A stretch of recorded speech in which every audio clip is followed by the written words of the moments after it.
What is going on, ladies and gentlemen, boys and girls? Happy Friday morning. I hope you've had a great week, and I hope you're looking forward to that weekend. Welcome back to All Mac, No Cheese. Today, I have a guest on who is another longtime buddy, as all of my guests have been so far. And another consistency with all of the guests I've had on is none of us have really ever been everyday friends, and we've spent a lot of time apart in the process of growing up in our 20s and finding our way, if you will. And in today's talk with my buddy Jahri, better known as Jahri musically, and on TikTok, both of those links in the description if you're watching on YouTube, by the way. But in today's talk with my buddy Jahri, we definitely just talk a lot about life and navigating difficult situations, what life looks like now compared to what it used to look like, what we're doing to better ourselves, a whole bunch of stuff. This talk was actually really, really good. I had talking points that I didn't even have to bring up because a lot of it just came up naturally, and I think you guys are really going to enjoy this conversation. I know I did, and it really felt like it embodied what this podcast is all about, getting with a friend that, you know, we love getting together and talking whenever we can, and this gave us the perfect excuse to do so, and we could both look back on this. We're both people that appreciate, creating content of our own, and I think you guys are going to love it. I loved it. I could talk about it all day, but I'd rather just let you listen. So without further ado, please enjoy my conversation with my friend Jahri. And we on. Yes, sir. We have begun. What's up? Jahri. Yes, sir. Cody. Welcome. Thank you, sir. Appreciate you for having me. So, I could think back to a million stories with you.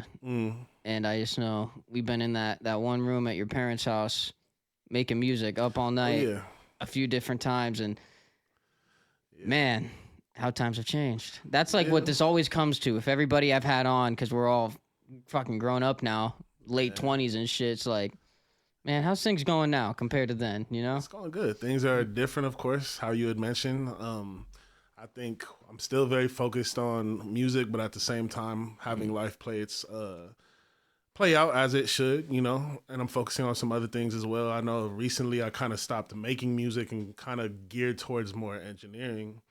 But that's just because I fell in love with engineering a little bit more. But yeah, man. Pull the mic a little closer to your mouth if you can. Yeah, no problem. Is that good? Yeah, you could pull the arm too if you want it like from right that way more. Yeah. However is better for you, man. But yeah. That should be good. But yeah, a lot of things have changed outside of just music, just life things, family things, drama, ups, downs, so on and so forth. And yeah, but all of it's beauty. I can't complain because we're here, and I feel like I'm doing much better now than ever. Yeah. How about you? I feel that. I just told you a bunch of stuff off camera that we ain't going to bring up on camera quite yet, you know, but it's funny because in all of that, it's some of the hardest stuff, if not the hardest stuff I've ever been through. But at the same time, I do feel like I'm doing better than I ever have just because through it all, I've done a lot of work on myself, and I kind of had to because if I didn't, dude, I don't know. I'd be a wreck right now, straight up, with everything I'm facing. It's made it sound like I'm facing charges and shit. I'm facing a lot, but,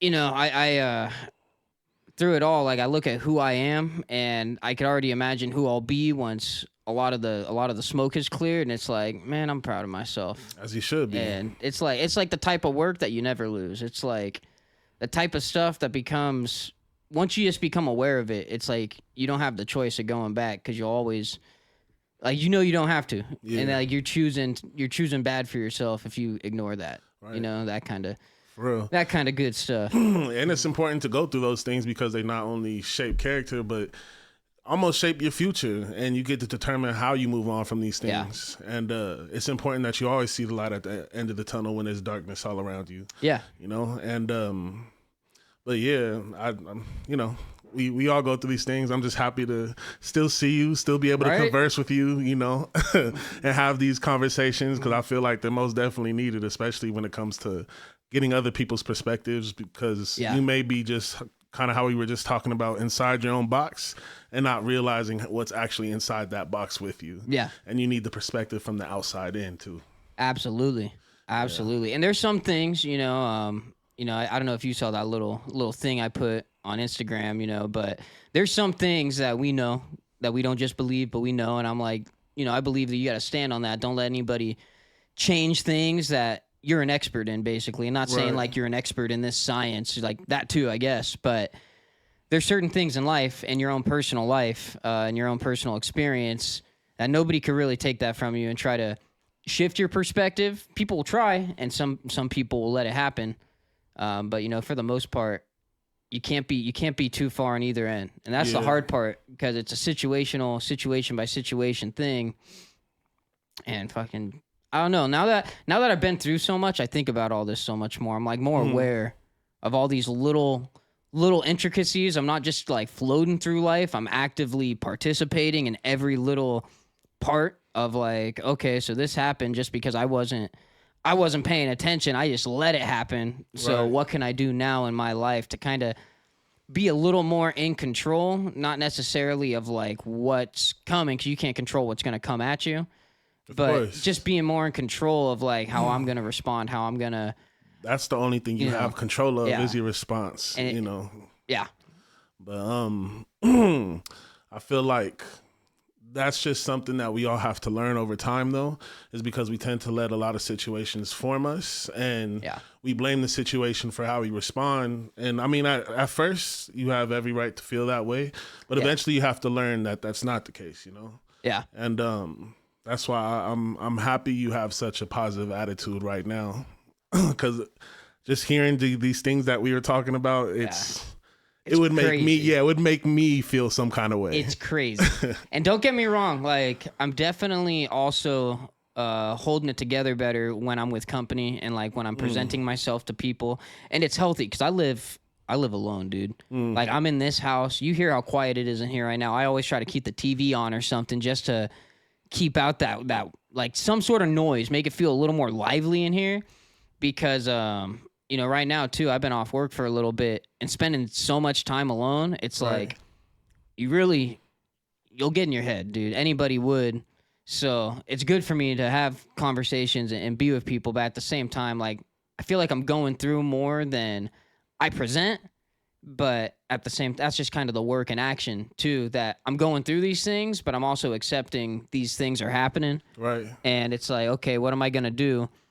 Like roll over and cry so everybody knows how hard of a time I'm having? Or am I going to get through it because I want this out of my life? I want this like kind of, just settled, done with, don't want it lingering anymore. Yeah.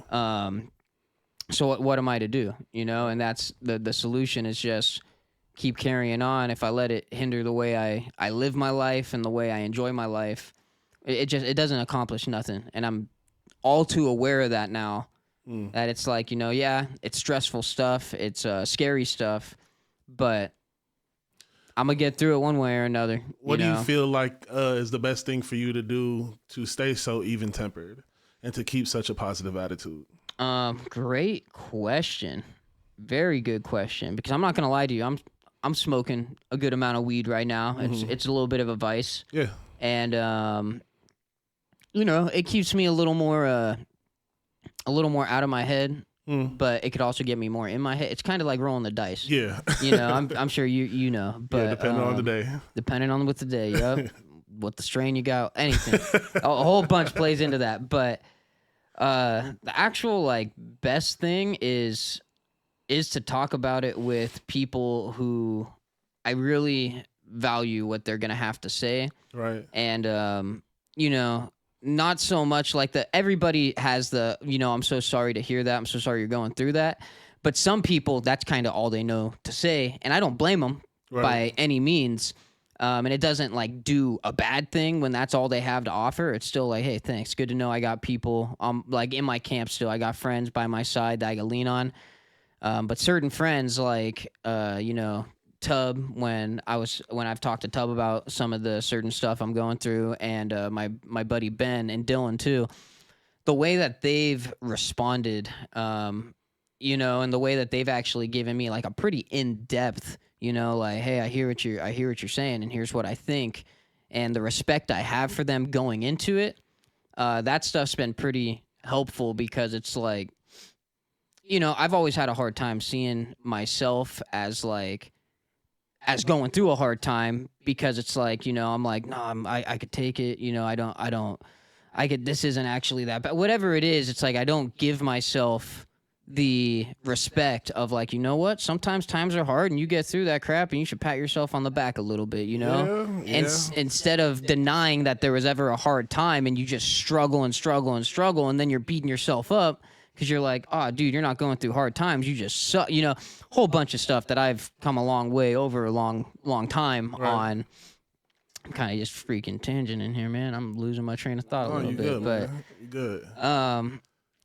just stuff like, you know, all of that's stuff that I just built up over a lifetime of living my life of, you know, when I was a kid, if I'd cry about much, you know, my parents were the type of parents, you know, kids in Africa, you know, you don't know how good you got it, this and that, which was good because it did teach me to be more grateful. But it was to a level where I stopped like letting myself be a victim of anything. And I don't like the word victim just because of the way the modern world has kind of turned it into. Yeah. But, you know, I kind of just didn't see myself as capable of being done wrong to, if that makes sense. Like, whether it was me mentally gymnasticking myself out of it, like, oh, no, they didn't do that because of this, or whoop-de-woo, whoop-de-wop.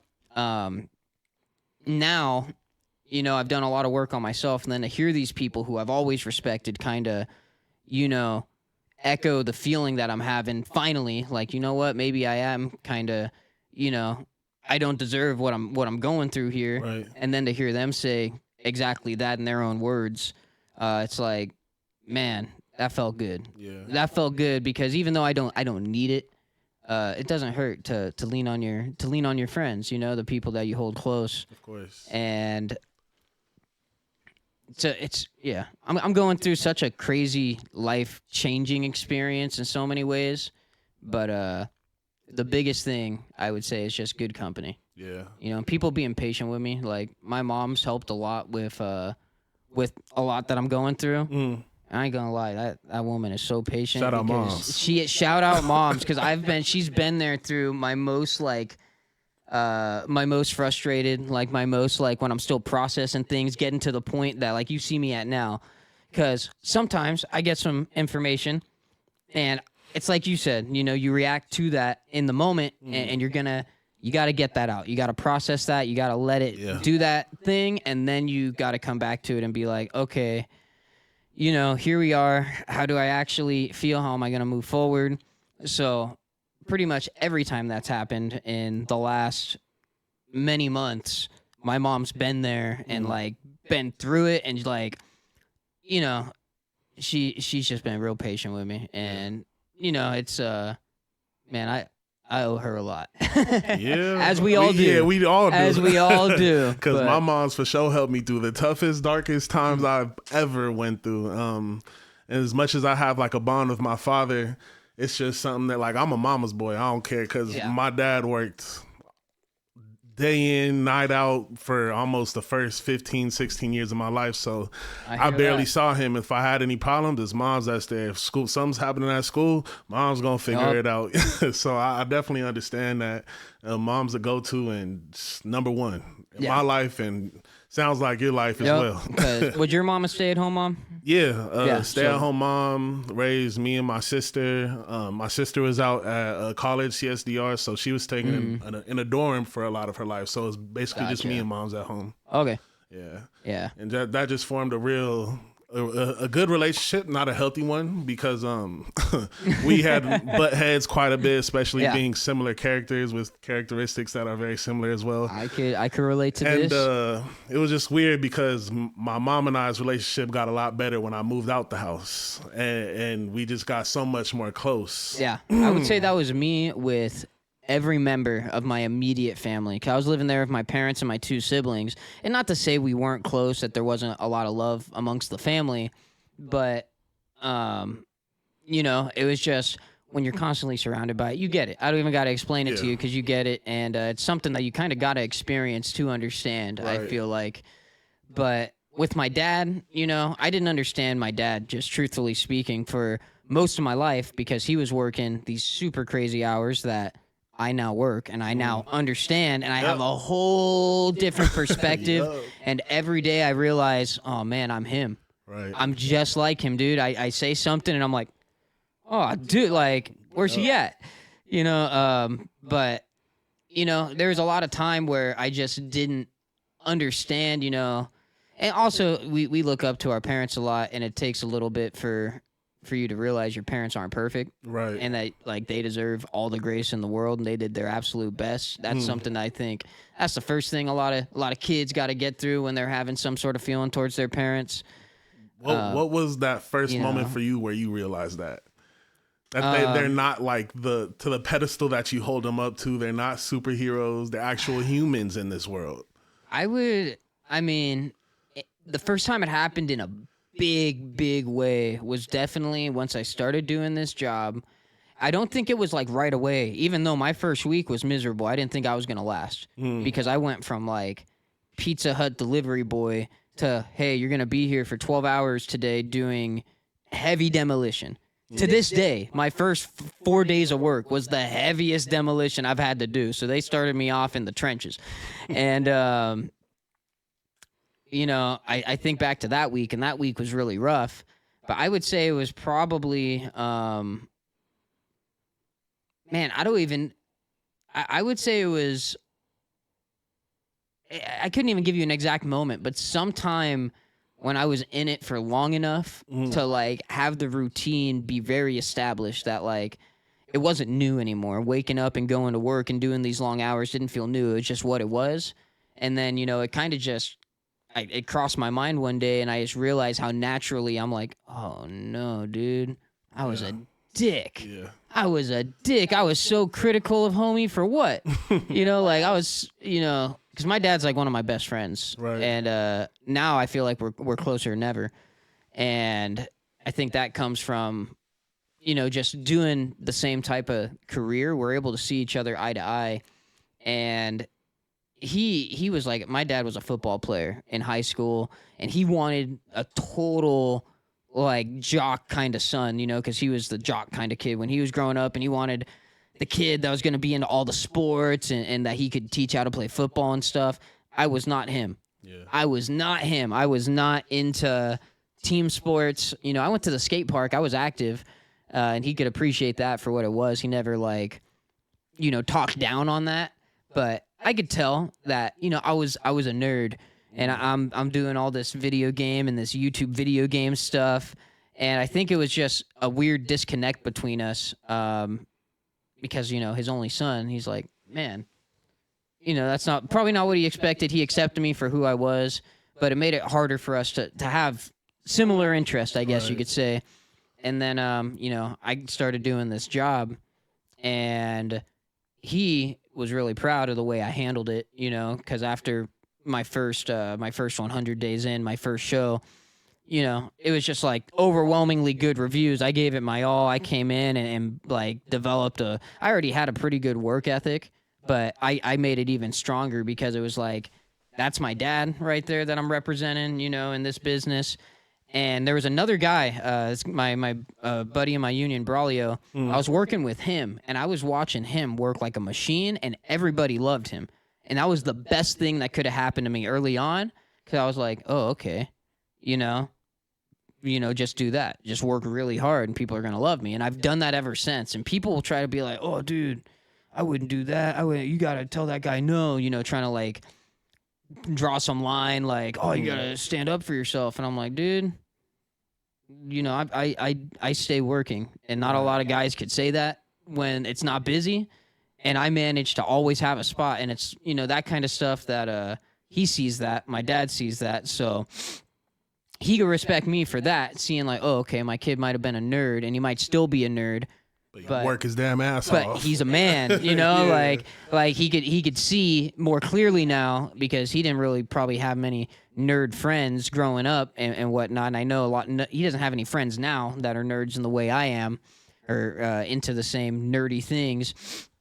So for him, he could see now, like, oh, that doesn't mean he's any less of a man. Right. And it was I don't think he ever thought that. I think he was just kind of confused and didn't want to deal with it. Like, didn't want to be like, man, how do I, he wasn't gonna ask me. So, son, are you, something going on? Like, but and then for me, on my side of it, I'm working his hours and like living the life that he's lived to provide everything he's ever provided to me and my family growing up. And I'm like, oh, dude, I had a lot of cool stuff. Yeah. And this kind of sucks.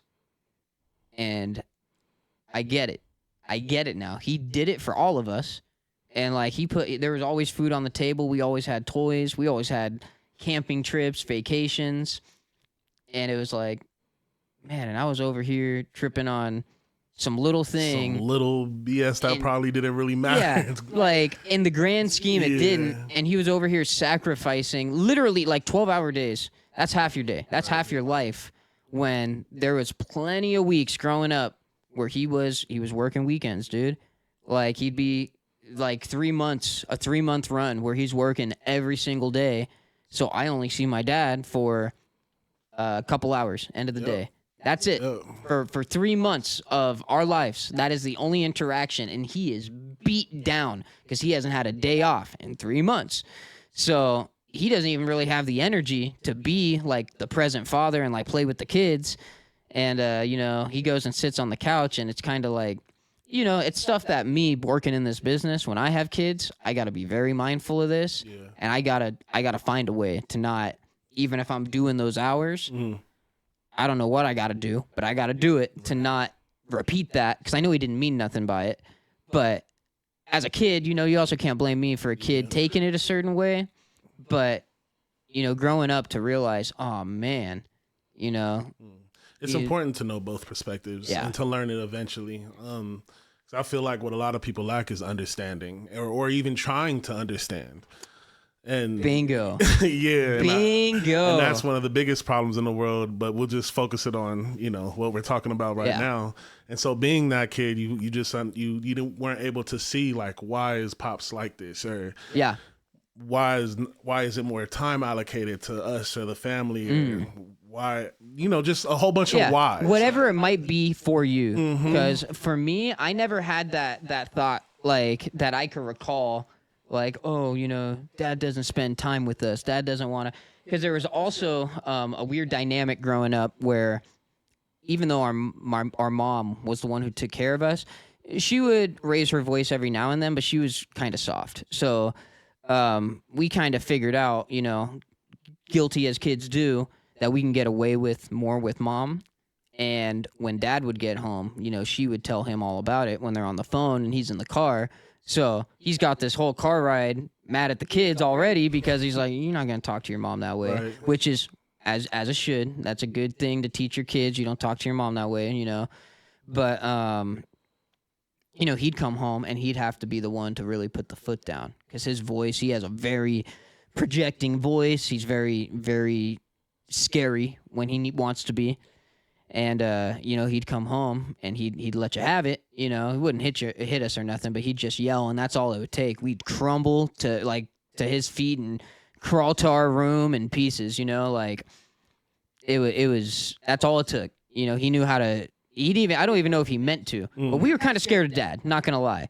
We didn't think he was going to hurt us, but it was like, we're kids and we know we can get away with whatever with Mom, and we know Dad doesn't put up with it.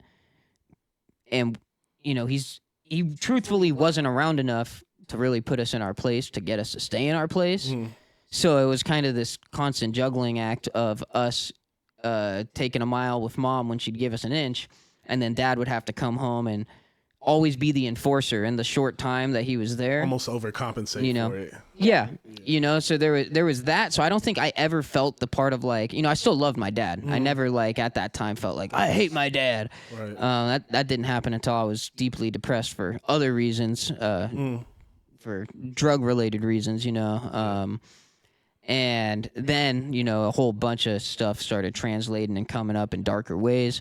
But it was mostly just, not realizing that all of the stuff that I did kind of point to where he was just exhausted and doing his best, and sometimes he couldn't hold his temper or his impulsive, kind of remarks, his little jabs that he might make.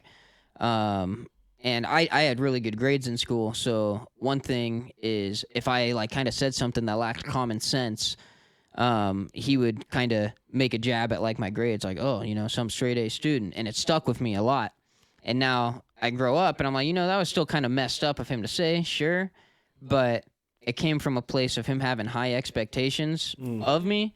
He was totally exhausted because I get it, dude. I come home some days and I'm like, I'm so happy I don't got to talk to no one today. Yeah. I'm so happy I don't got to interact with no one because, boy, oh boy, would that take a whole lot of energy just to be polite. Yep. Yep. And I see that now with him, and it's like, dude, when he's on a 3-month run, and then like he's finally getting a weekend off, and he's going out on a Friday night after he's worked for who knows how long in a row. Now he's drunk, he's exhausted, and got some alcohol in him. It's like, yeah, he's gonna be on that behavior, and I would probably be the exact same way if I hadn't experienced this and been mindful of it. Right. Had I just kind of not been who I was to have an experience and think some type of way and feel some type of way and respond emotionally, I could have definitely ended up exactly the same. But, kind of as we were talking about earlier, you could choose how you react. And a big thing I've realized in that is letting things go and like kind of ignoring things, even if it's subconscious, that's a reaction in its own, and choosing not to ignore things. And, not to ignore that kind of thing and be like, no, if I have kids, I got to be on top of that. Right. That's right in line with that. So you got to know what to put your energy in, man. Yeah. And, yeah, you do. That's a tough balance. And what I'm having to find balance in is where to hold accountability sometimes, and not only for myself, but other people's actions. And I know we talk about how we control how we react and whatnot, but at the same time, I still would like to hold people accountable, especially if something makes me feel a kind of way or it affected me in any kind of way. Especially if you care about them and you want to maintain a healthy relationship with them. Exactly. And I love to nip things in the bud early. That way they don't carry on. And I think another issue I'm dealing with, and not an issue, but things that I'm learning to deal with, is to not carry grudges, I guess you can say, because I got ADHD. And if I feel something, it's that times 100. And it just carries on, regardless if we figured it out or not. And so I'm trying to learn how to move on from certain things like a lot quicker and a lot more healthier, I guess you could say. Yeah. That's good. That's good. Appreciate it, man. Work in progress. Yeah. And that's all. That's what will always be. It's one step at a time. And I'd like to believe even if you become an incredibly wise person at whatever age, I feel like part of that is always accepting more wisdom and more knowledge and perspectives. And, even if you don't really, you come to a point where you're not going to change your mind on much and change your approach on much, still being open to the possibility that, like, hey, maybe there is other things to consider, and not just to get totally locked in your ways. Yeah. So yeah, because I see it all the time, man. Yeah. I don't want to be that. And there are like some things where I know it's like, I'm starting to become a stickler for this, and dude, I just need to make sure I keep an open mind and know that I could definitely be wrong, and and that's important, just to know that you're not always right, my brother. Like, no matter how strongly you feel about this, you might be wrong. Yup. and to accept that with grace, and like to be able to be like, you know what, I'm wrong on this one. Yeah. That'll actually make you grow a lot more than people think. People get so attached to their ego. Guilty. I've been very attached to my ego for most of my life, and I've only, in 2025, I'd say really kind of disconnected from that, because I kind of broke it down and found a new ego for myself that has more backing. Yeah. Like, I actually have reasons why I feel these ways about myself. And it's I'm a whole different person. I've become a whole different person over the course of a year.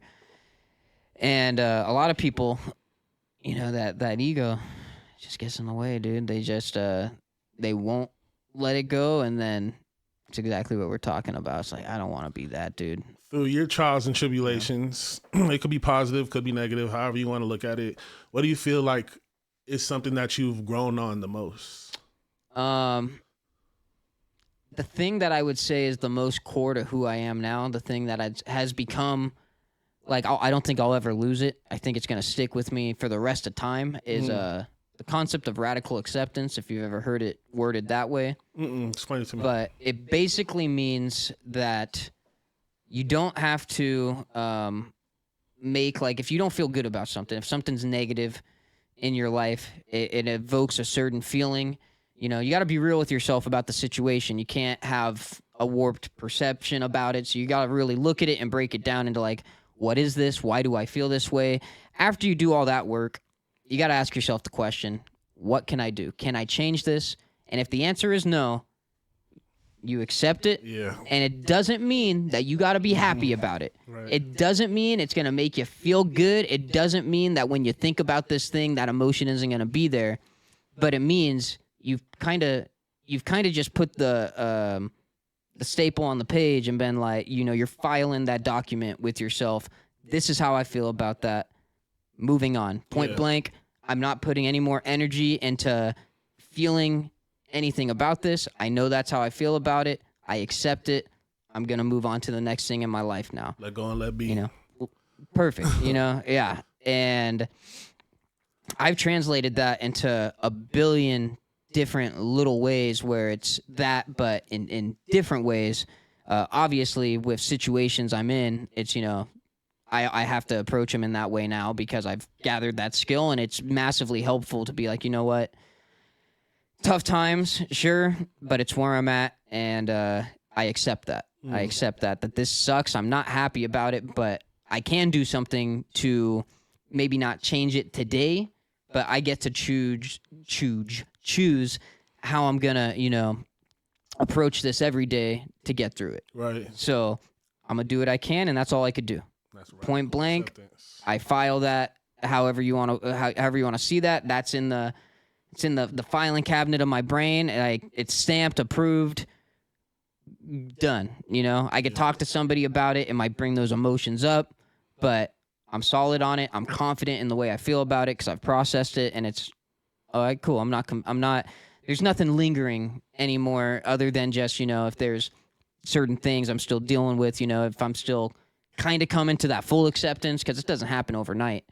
But for the most part, by the end of, you know, I get over things really quick now. I don't hold on to them nearly as long as I used to, because I used to be able to hold on to something for months, years. Yeah. And now it's like, I'm going to be over that by the end of the week. You know, I'm going to still have my feelings about it. I'm not saying I don't care about it. It might still be important. But if there's nothing to be done, that's not going to affect how I proceed in life by the end of this week, because what's that do for me? That doesn't benefit me at all, and that's just it's a lack of self-love to keep putting energy on that when I could put energy into me in other ways that I actually want to. As you should. Like this podcast, like whatever, you know? And coming with that, you know, this is also a big part of it. I thought when I learned this skill, you know, that was something I picked up in therapy and I really latched onto, you know. I thought, okay, I'm going to accept all this bad stuff, all the, you know, kind of the insecurities and the things I beat myself up for. I came to accept those things too, just like, you know what, this is where I'm at. What can I do to change it, you know? And sometimes the answer is as simple as stop hating yourself for it. Stop beating yourself up for it. Give yourself a little grace and understand. Just understand it. You don't even have to change it. You just got to understand it. And then it's like, oh man, I've been over here beating myself up for being human when I wanted to be Superman. Guess what? You know, there ain't no Supermans. Yeah. You know, we're all human, and some of us might be a little more, you know, gathered, collected, and put together, able to handle more in life at certain times, or just in general, you know, might have some inherent genetic advantage, but they still ain't Superman, even if they look like it. Yeah, it's all perception, my boy. Yeah. You see, people hold like a straight face all the time. I just like to call it a poker face, and as soon as they get behind them closed walls by themselves, everything comes out. And I know because I've been there, done that.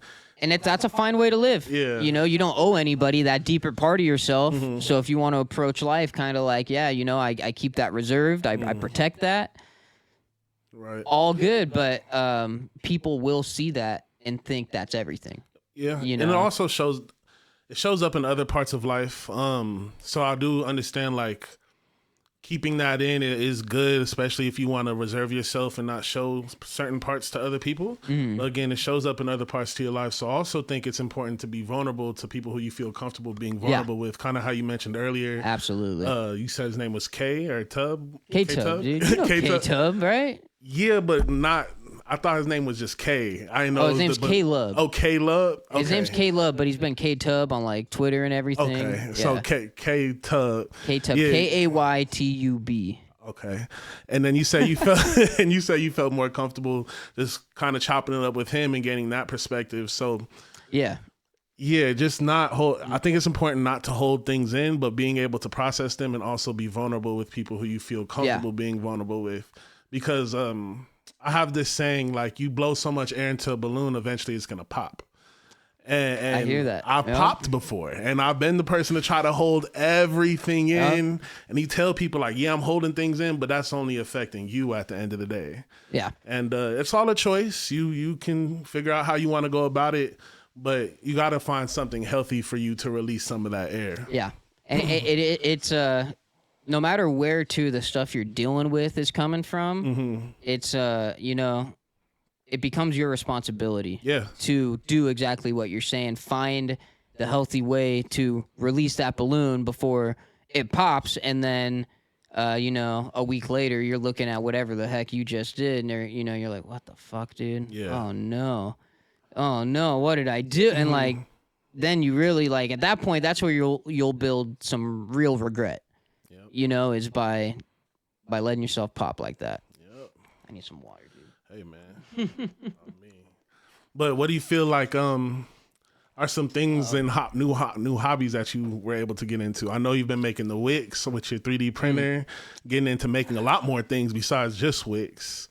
Podcasting. Dude, I'd love for you to step back into music too, if possible. But dude, I'm not gonna have the time. Shoot. Dude, I love how you're asking me all these questions. I love this.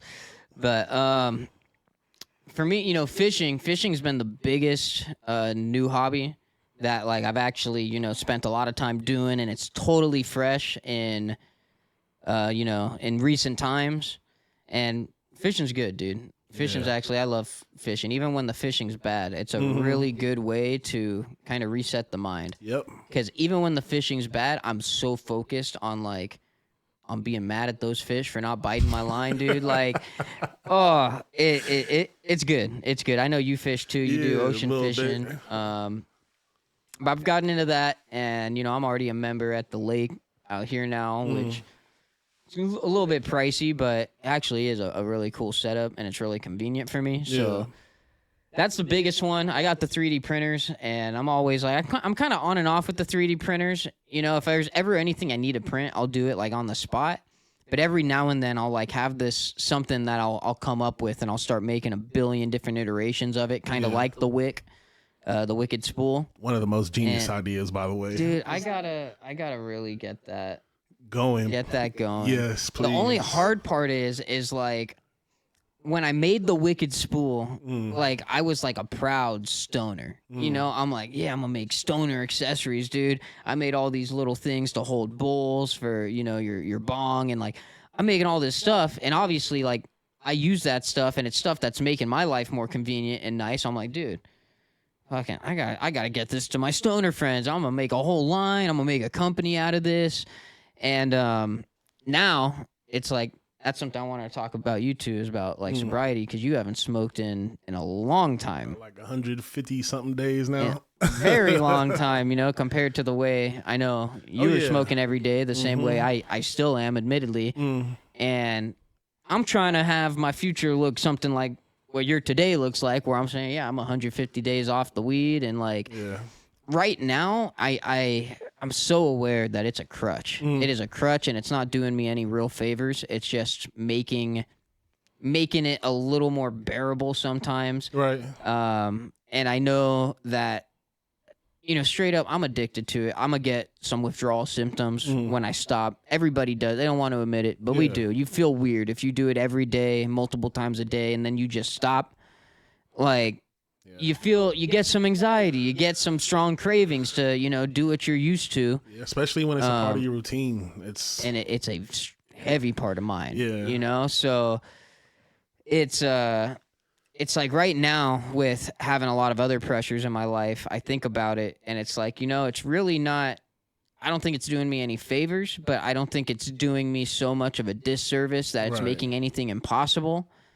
And it might actually not be the right time to try cutting it out because that's going to add another thing that, it might be something that when I got nothing else going on in life, it's going to seem smaller. Even if it seems big in that moment, it's going to seem more conquerable. But it's like, dude, this is a very long time habit that I've had. Right. And I don't like to admit that. It's not that I'm saying it like I'm proud and I'm trying to make excuses. But it's like, man, right now, these other things deserve the attention more than kicking this habit. One thing at a time, my boy. You got exactly a lot going on. I will never bash the weed. I still to this day love weed, even though I don't partake in it. I do miss it. As far as like quitting, I'm not the type to have other people like try to force it upon them because everybody's on their own timing. It just so happened to be my timing. Like, okay, this is not for me anymore. It's like the people who start going to church. Like they just start going to church and then they start coming over and like, you're a sinner. And you're like, where is this coming from? So I definitely think it's just take care of what you want to take care of now. And if that's not like what you're seeing in what is going to work for you right now, that is beautiful that you can even acknowledge that. And you know your strengths and you know where you need to pick up on and give more energy to. That's perfectly fine. So I will never bash you about that, brother. You are one of the smartest people I know, one of the most innovative people I know. That. Thank you. Yeah, so your time is your time whenever that is, my boy. I know that once I finally she is dreaming. But I know when the time finally does come that, I put it down and I leave it down. I don't know if it's going to be a forever thing. I personally, in an ideal world, I want to treat it the way any responsible adult treats alcohol. Right. Where you're not drinking on the weeknights or maybe you're having one where it's not like you're not getting too crazy. It's kind of hard with weed though because it's hard to just get a little when you don't have a tolerance. Yeah, it's hard to get just a little high. It's you tough. Get blown away. But I'd like to treat it where I could just have it be a weekend thing where it's like, oh, we're going out. But I also know that once I stop, I gotta take like the tiniest hit off a joint. Like I can't smoke the same way that I do because I love, I'm a bong guy. I love using glass to smoke out of and. When I don't I took a break, not this last December, not last month, but December 2024. Right. I remember that. I took like 2 weeks off. And then while I was on that break, it was kind of similar situation. Stuff started coming up and it made it hard to maintain. And I cracked, but I still maintained only doing it on the weekend for a while. And then that eventually turned back into, I'm going to do it one day during the week. And then here I am. I do it every day again. Yeah. I remember being right there next to you. Like when you're saying you're going to try to sober up and I was like, yeah, me too. And then you actually did it. No. So, okay. When you first tried it or when we both were first trying it, 2020, December of 2024, was it? Yeah. I went like a week or two, I was good, but then I'm around it so much. Like everybody around me was smoking.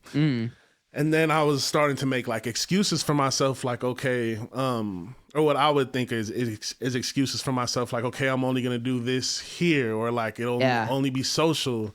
And then I had to learn something about myself, which is I have a very addictive personality to the things that I like to do. There's a lot of things I don't like to do. But as soon as I get into something, I cannot get out of it, and I'm all the way in it. It can't be 1 foot in, 1 foot out. It's both feet, both hands, head to the ground.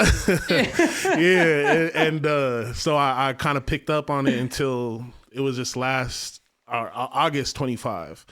And finally, I was like, man, especially I'm still in school, and I was like, I need to be able to pass drug tests, and these ones are like, they can reach all the way back to a year, and I'd hate for me to be doing all this work, crazy, and missing like 150K, 200K opportunities because I smoke weed. Yeah, and I just wanted to take control of myself. When you put it that way, dude. Yeah, it's tough. Like I said, I love it, but I also love my future, and I have a vision for my future, and unfortunately, it doesn't fit that. Yeah, and also it's worth sacrificing to get what you want. Right, absolutely, and just being able to take control of my own habits and trying to redirect those habits to be more healthier habits. And that's just what's been working for me, is just cold turkey. I don't like really being around it. Well, I don't mind being around it, but I don't like being around it often because then it just starts creeping back. Yeah, like I said, I still have a love for it. So it's not like I don't want to. I would love to just roll up a wood, get smoking, and like release all my stresses. But I miss it, man. I miss it. But I can't right now. Yeah. And not saying that's the future, how the future would be, but if it continues on like this, then it is what it is. I'm not complaining because I feel good. I feel excellent. I feel sharp. A lot of my clouded mind is gone. Brain fog. Yeah, I had a lot of brain fog, and I noticed like it would affect my speech as well. Yeah, and I can hear it right now in myself, dude. Yeah. And the way I'm going on these tangents, and then I gotta bring myself back. I'm like, you freaking stoner, Like I know that it affects me because even when I just took that short time off, it was pretty quick, dude. That I started bouncing back. Yeah, like heck yeah. I went the first day where I didn't do any, and that day I didn't feel good at all. I just going to bed that day. It's like, oh no, dude, I'm gonna be up all night. And I was up super late just trying to fall asleep because it's like, don't go smoke weed. Right. Don't go smoke weed. I know you got it in the garage. Don't go smoke that weed. And I made it through that first night. And the next day I woke up and I immediately felt sharper. Yeah. Like not like fully again, but it was significant enough that I woke up and I was like, bro, it is a bright new day. Yeah. I get so jealous of the people that it doesn't affect like that. Like, oh, you can still be sharp and faded at the same time. I don't get it. I don't get it. Like, I always think, dude, like, I know when it comes to my ambitions, the podcast, not so much because I've designed this to fit into my work schedule. So like a little bit of weed isn't going to stop me from sitting down for an hour a weekend at that's all I need to do to talk to somebody I want to talk to anyways. Right. I'm going to be social in this time anyways. So why not, kill two birds with one stone, get to talk to my friend Jahri, and I get to make a piece of content that's, towards something I'm passionate about. Yeah. And, there it is again. What? Stoner thoughts. I'm freaking losing my train of thought. Oh, no, dude. That's good, man. But with the things that, what the heck was I even talking about, dude? Oh my gosh. It's like I spoke this one into existence, being as significant as it is. I got all nervous. I know it all too well, man. Trust me, I know it all too well. We're talking about being able to do the things you love and then incorporating this podcasting with what you already, or it fits into your schedule perfectly. Yes. I was talking about that in relation to, now it clicked, about people who could stay sharp on weed. Yes. So with the podcast, it's so minuscule that I could still stay sharp enough and on top of it while I'm smoking, because like I've described in way more detail than necessary, it's easy. But with, like, when I was doing the gaming stuff and I was, towards the later end of that, I was trying to make really high quality stuff where I'm editing, I'm chopping this stuff up like every few seconds it's a cut, trying to keep people engaged, all this, I've studied so much YouTube, I'm trying to put all that into it. And with that, smoking weed absolutely holds me back from doing my full potential because it makes me procrastinate like crazy on it. And I'm able to draw the correlation. I didn't start procrastinating on this stuff until I started smoking weed as often as I do now, and that was almost 10 years ago now, as crazy as that is to say. Right. But, I know it's killing my some of my productivity on that. And, I look at I look at people like Nipsey Hussle or Wiz Khalifa is the best example. This man's putting out. They might not always be the best albums, but he's putting out a lot of albums. Very productive. And he's putting out these YouTube videos. Like, he seems very connected and in tune with his life. Like, he doesn't seem like, yeah, he's high, but he doesn't seem stoned out of his mind. Like, he just seems stoned. He's just the happy, like, more of the stereotypical, like, you know, I'm gonna smoke a J and I'm gonna go eat some cereal type of guy. Yeah. But he's in incredible shape, so even that, you know, doesn't apply these days. I think that's also something to talk about, is finding the balance between doing that and also taking care of your health mentally and physically. Yeah. I know when I was smoking weed, I know when I was smoking weed, I wasn't taking care of my mental health or physical health at all. Yeah. So other things would sort of fall through the cracks with being, you know, faded all the damn time and this, that, the third. And I think it is easier to keep a sharper mind when you take care of your mental and physical. Yeah. Regardless if weed is in the picture or not. I agree. You know, I say this being somebody who doesn't have the best nutrition right now. I'm off an hour and a half of sleep during this particular conversation. And, you know, I am smoking weed, and I think there's a lot of people in the exact boat I'm in that don't even remember how sharp they could be. Right. Like, the feeling of being totally sober and, like, you know, eating right, or at least putting enough food in your body, you know, that feeling, I think you kind of lose sight of how special it is, because it wasn't special before you were stoned out of your mind, and you're like feeling, now your baseline is so different that when you come back to that baseline, like, I didn't even make it all the way back to that baseline. I barely got a taste. And, oh, dude, I wish other factors in life wouldn't have happened, because I think I would have stuck with it. Yeah. If that, like, time in my life would have gone the way I was anticipating, which was kind of why I stopped. When I stopped, I'm like, it's going to be a good time. I got some time off work, and I want to make it count, and I want to remember it. Right. So I'm going to quit right before that. And I'm going to, you know, I don't know what we're going to do yet, but, you know, when this time comes, a lot of fun stuff is going to happen, you know. Right. And then certain things happened, and I was basically stuck in the house for the entire 2 weeks I had off. And it was halfway through that second week, because I didn't smoke weed through all of it, that I was that I cracked, because it was getting to me more and more each day that, like, I'm trying really hard not to smoke, but all I am doing is sitting here and playing video games. And that is not going to do it, Chief. Yeah. And, yeah, it was, I didn't stick with it, but I got just enough of a taste to be like, dude, I forgot. Like, I forgot how it felt to just kind of be present in this way, to this level. Because even though I'm still present enough, I still have moments I cherish over the last 9 years. I just know, dude, that once I do kick it, I'm gonna be way better off. And I think it's also good that you appreciate the little wins too. So, like, while we view that 2 week break that you took like as a very small thing, I feel like it's important that you took it, and that is a big win, because you got to kind of understand where you were at before and what you were taking for granted. And regardless if you came back to the weed, cool. But again, you're on your own timing, and you know what you can look forward to if you decide to take another break. Yeah.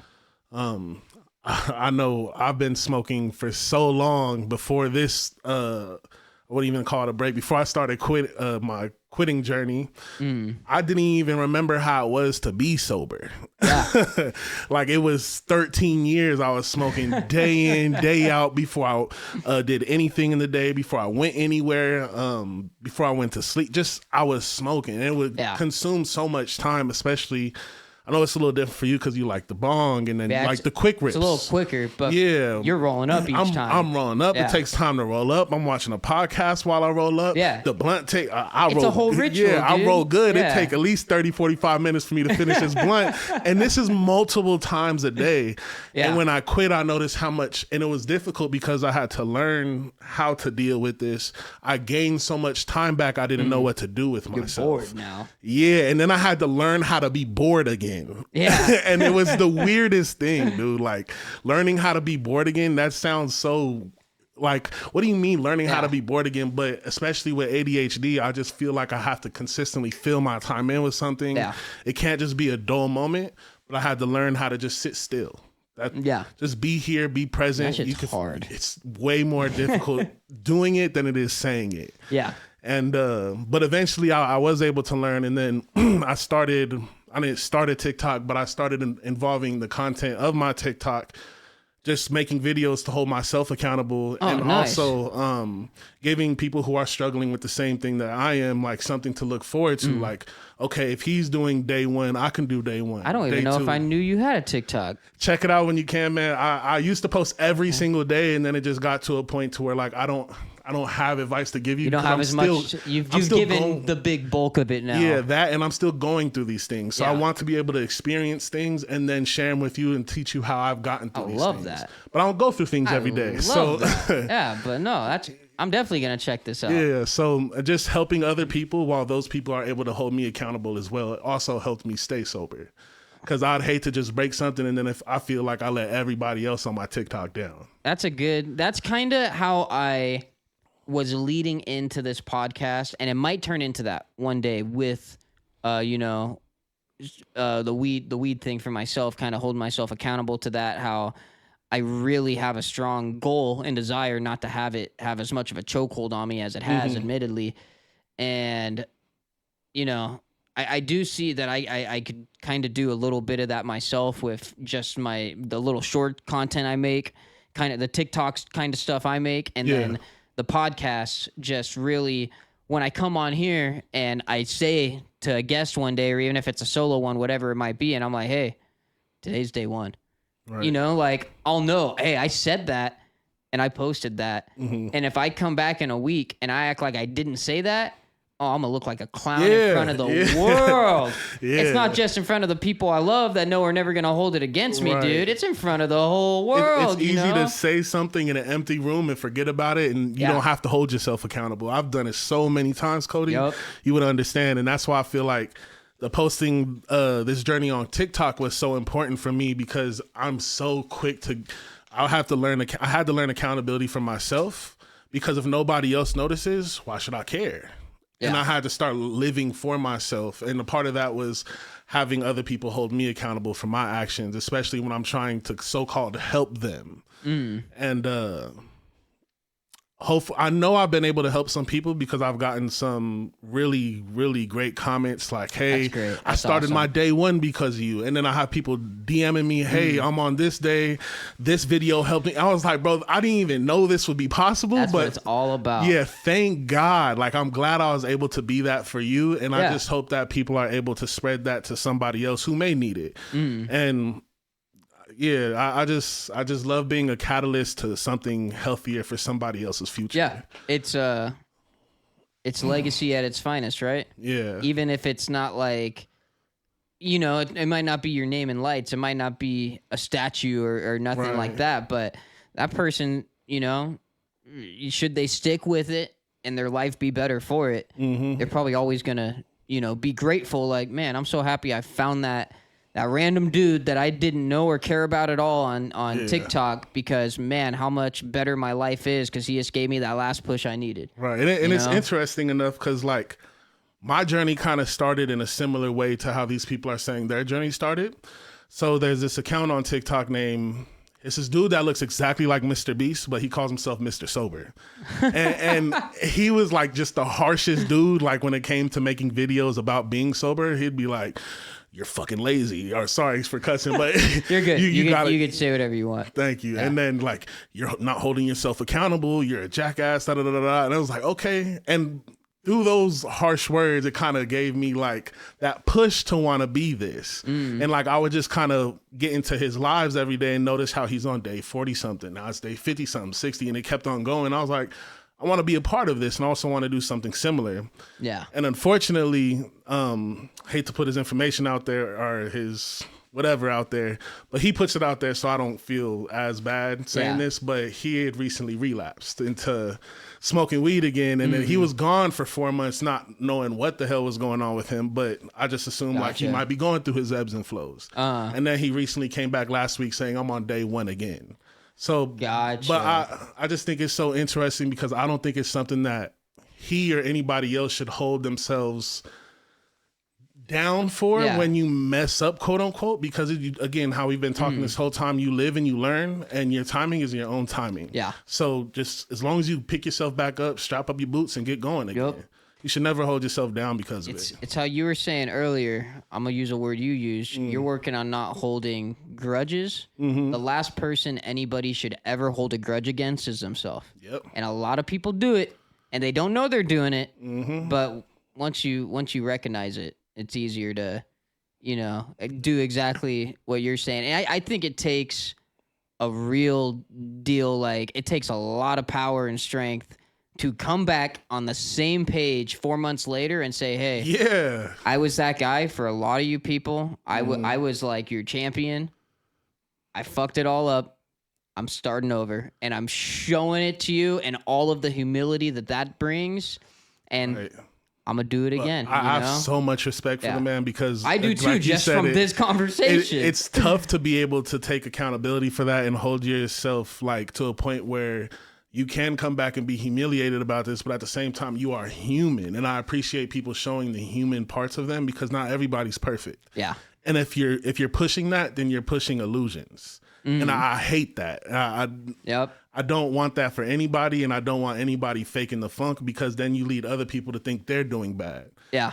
And that's just that's kind of how social media has been for a long time, right? Just only showing the best portions of my life so other people are getting jealous, not knowing you're going through hell and back. So that's another kind of small thing I want to find a way through the content I'm making to really, I don't want this, like, obviously right now there's things that I don't want to talk about yet. Yeah, of course. But there comes a time where I am going to want to, because I don't want to present I don't want to only talk about the happy times, and it's just real. Life, there's a lot of bad times in life, and being human is pretty damn hard, and people just have really warped perceptions, like you're saying, and it's fucking drives me crazy. The way social media has done exactly what you're saying. It's bad. Yeah. I think if we I think our generation is kind of noticing it, but I also might just see that because my algorithm's catered towards me. But just the more people kind of broadcast more, if they're going to be broadcasting anything, the more of just every side of life, it's just better, dude, because we're not perfect. We're so far from perfect. Even on the podcast I did with Tub, we were talking about like how a lot of stuff that people think is like wrong with society or humanity, it's just naturally embedded into us. Right. Like the type of woman that are in beauty standards that we see on the advertisements, Tub was bringing up. No, that's not like, men aren't into women that look like that because we put them on billboards. Right. We put them on billboards because men are into women that look like that. And admittedly, women are into women that look like that too. Right. Because that's why they put women's underwear on those models to sell it to women. Or, maybe this guy sees them, buys it for his girl. But at the end of the day, people think a lot of that stuff is stuff that society has built up, but we're imperfect. Yeah. And when you operate in a world that is like fundamental, we are imperfect, and it's not going to be sunshine and rainbows, and it shouldn't be war when that's the case. People would be so much better off, dude. So much less drama and needless whatever. Maybe in another life. I don't know how it was prior, but yeah. I wrote down these notes, but honestly, we've been having such a good discussion, and the only thing we haven't really talked about is your goals with your music and your career and whatnot. Okay. We don't have to talk about that, but are we still live? We're not live. We're just recording. Okay. No, is it still recording now? It is still recording. Okay. So cool. I'll cut back in at some point. So. All right. So as far as my goals with music, so like I kind of mentioned earlier, making music, I'm not so much. Well, no, I'm lying. Making music to put out, I'm not so much into anymore because I feel like I've been through a lot of just business with music that kind of made me fall out of love with making it. Gotcha. So I just make it whenever I feel like making it now, which I enjoy a lot more instead of just trying to force something out. You've been dropping heat, brother. Thank you, brother. They might not all be songs that are like replay songs for me. They may not all be my style, you know. But Sediment was one of my top songs of that year. Yeah. Until for like most of the year, it was my #1 song of the year. I appreciate. I really like that song, and I could kind of feel that it's just coming more genuinely. Yeah, I like to make the music when I actually feel the music. And when I actually have something to say. Like, I'm done making music just to make the music and try to do something with it. And I've been leaning more towards engineering because that's where the need is, and that's where I feel like I've been able to fill gaps. Yeah. And I've been able to sustain myself off of it. Business-wise, I still love it as well. I feel like I've been leaning more towards just experiencing life instead of focusing on music. I love it. Yeah, I love it. Learning the thing, especially with the journey that we kind of just came off tangent with of sobriety, learning different things about myself, what I like to do, what I don't like to do. Whole time I've been making music, oddly enough, I hated listening to new music, not of mine, but just discovering other people. Like, I kind of fell out of love with consumerism in music. Gotcha. Ever since I started my journey of being sober, I fell back in love with it. And so I love just listening to new music, who just dropped, who got some hot stuff out, and so I've kind of been a consumer now. And I love it because I miss that part so much. And that helps a lot with just falling in love with making the music again. So hopefully something shows through that. But again, just finding like fishing, how you had mentioned, starting to get into fishing a little bit more, ocean fishing. I got into golf for a long time. I got into just playing cards for a long time. Just things to try to help me stay in the moment and just being present. Tub and Dylan and our buddy Joe, they got me in a chokehold right now with it's like a super nerdy card game, Magic the Gathering. Oh, really? Dude, they got me into it, and now I'm in a chokehold. I love that game. Yeah, man. But just I've been able to find different things I love to do and hobbies aside from music, because again, music isn't my focus right now. Just building a stable future for myself while also learning myself is the focus. Yeah. I love that. I love that. That's I've noticed that too, with just everybody in our generation. We're all around the same age, and more and more people that are growing up, and I've noticed they become more, maybe not like career focused in the sense of like they're losing passion for the things they were once passionate about, but it's just we all have a better understanding of energy, like budget, I guess, for a lack of a better phrase. That's actually a really good. I like that, energy budget, and how you're gonna spend energy on certain things, and security holds a lot more value when the older you get, because you realize like nobody's coming to save me. Yeah. Mom and dad might be there for now, like if something were to happen, I could fall back on my parents. They're always there for me and they make sure I know it. But at the same time, I don't want to operate my life and be like, oh yeah, well, I could take risks because I could just go back with mom and dad. It's like, no, I want to make sure I got myself covered. Right. And if I do got to lean on my loved ones, like my family, in hard times, sure, I'm not going to deny myself that. But, I'm kind of playing it how my dad played it. So his whole thing was when he had me, because he used to make music. That's how I got into music, is because he had mentioned that he made music. He had equipment to make music. But as soon as I was born, he stopped music to focus on me. And so not necessarily in the same sense, but I had focused more on my future and building a stable future instead of worrying about music, because I know music will always be there. My pops can always go back to making music if he wants to. It's right there for him. And he has a son that is an engineer and this, that, the third. But I will never not be able to come back to music. But there is a time where like my brain isn't so much a sponge anymore, and learning things that would help build a career isn't so viable when I turn 35, 40, so on and so forth, especially being more stuck in our ways when we get older, as we were talking about before. And truthfully, dude, like now that we're getting close to 30, we want to like realistically not even like to make anybody feel bad like they're behind, because the world is a tough place, and you gotta really carve a path these days to do what I'm talking about. But by the time you're getting to 30, you kind of want to have it figured out a little bit, and you want to be on a trajectory where you're getting to a career. And who knows what's going to happen, because the economy is so different than our parents' time. Oh yeah. But hopefully we can maintain enough to where we could still retire one day. And to retire, you got to have years in. So you want to kind of get established earlier, just so that you can enjoy your later years too. Which is also another thing. Some people say, why am I going to focus on 40 years down the line when tomorrow's not guaranteed? And there's truth in that too. So there is. It really just comes to, it comes to, you got to make your decision and hope you're doing what's best for you. And you also can't live your life expecting to die tomorrow. Yeah, exactly. Like, I plan on living quite some time. I'm not planning on dying tomorrow. If it happens, so be it.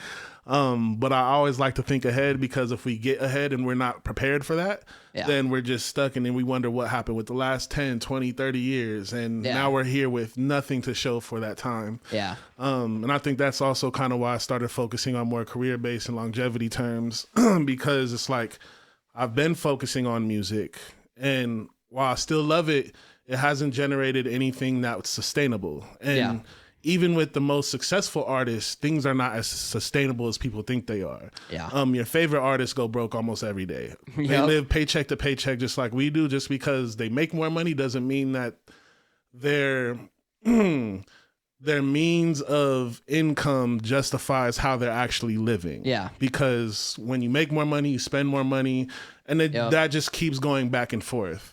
And the same thing with athletes. It just continues on. So I was like, you know what? We're 10 years in making music. I'm noticing this isn't the best option for sustainability. Let's try to focus on something else.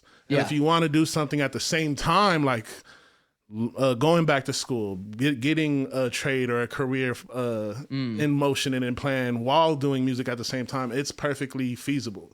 Yeah. But it's weird to take that step back. I'm actually happy you said that, because my big thing throughout the years was YouTube, making my gaming content. Obviously, I've made some music, made some bad music. I've made some real catchy songs from time to time, but the gaming YouTube thing was like always where my heart came back to. I did that for 13 years, and I just put up like my retirement video from that side of YouTube, and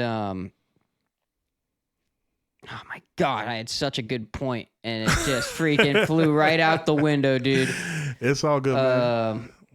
God, I should have slept more last night. Yeah, that hour and a half don't do it, my brother. That hour and a half. You gotta get some sleep. I just had to get to the lake, dude. I had to get out to the lake, and I was having a good time with good people last night. But, the YouTube thing, taking a step back, there it is. I brought it back. Taking a step back, once you commit yourself to it in a sense of like, this is what I'm doing. Because I quit a job and I dropped out of school to pursue YouTube, even though I was making like dirt for money off of it. It was enough to pay my one bill at the time, and I was like, it's a start. Yeah. I don't. If I could pay my one bill, I want to fully commit. I'm gonna be that guy, and I'm gonna make this happen to where I'm gonna pay more bills. I'm gonna just keep growing and stacking, Right. So I went all in on it, and then now that I'm doing this podcast, and even before this, when I came back to the gaming stuff and I wasn't all in, I had a job, I had other responsibilities. It's kind of hard to take that step back, because now you've identified with like, this is what I do. Yeah. I'm a full-time YouTuber. You're a full-time musician. And then you gotta, when you reassess it and reapproach it, it's like, man, I really kind of just got to go back to the roots of, this is just a hobby again. Yeah. And it takes a little bit to get there, and it took me a lot of attempts to get there. But with this podcast, I'd say so far, you're my third guest. This is episode 4.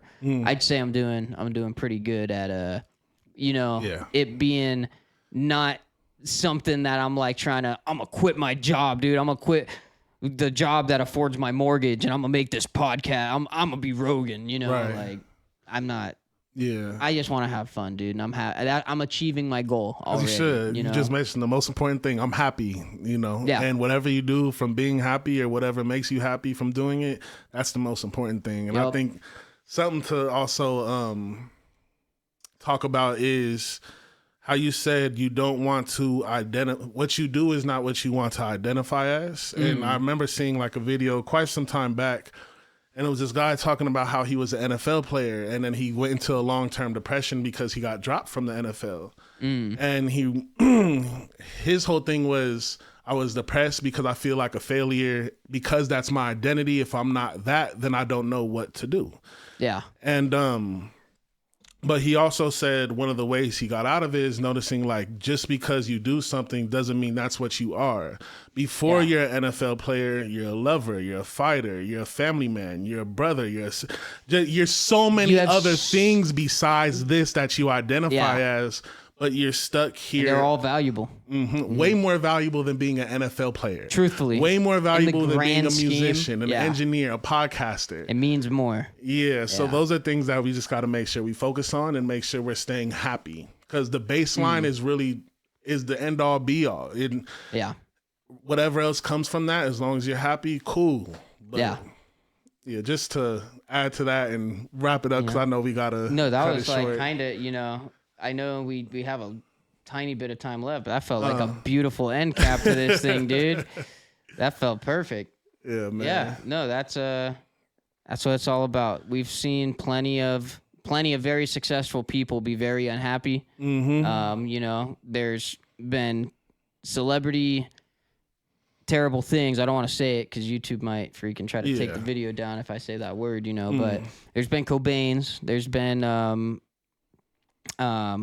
dude, why can't I think of Robin Williams? Couldn't think of Williams, dude. I had Robin. I'm like, what's the last name? I gotta go to bed as soon as we end this thing. But yeah, man, it's good. It's good to hear you say all that too, and just knowing my buddy Jahri is out here living a good life. Hey, making.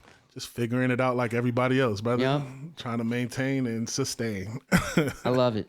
Yes, sir. Doing more than a lot of people I see in their 50s and later years ever figured out themselves, and so power to you, have man. Inspirations like you, and that's people how I closest feel, to dude. me.